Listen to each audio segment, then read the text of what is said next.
celebration of Valentine's Day, I just wanted to share real quick one of the greatest displays of love someone has given to me, right? I remember, if you know anything about my story, I was incarcerated for almost 7 years. If you've known someone who has been incarcerated, it's always about, yo, make sure you write me, make sure you send me money, make sure you put money on my books. So my ex, Kasim, beautiful, beautiful man, he was in Australia.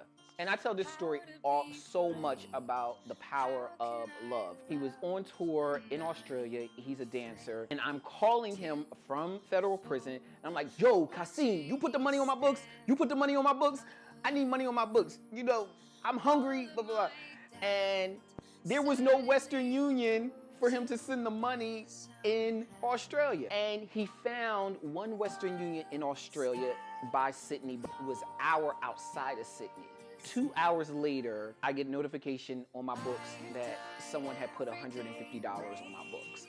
I didn't know what he had to go through to get me that $150 until I got out of prison. And he told me that he had to catch a cab and then catch a bus and do all of this to get to one little tiny store in a small town outside of Sydney, Australia, to make sure that I could eat. That's what love is, right? Showing up when you need someone the most. Because I really did need that money, and I really was hungry, and I really, they don't give you much in prison. And he didn't have to. He could have said, hey, I'm in Sydney, Australia, I'm on tour, you on your own.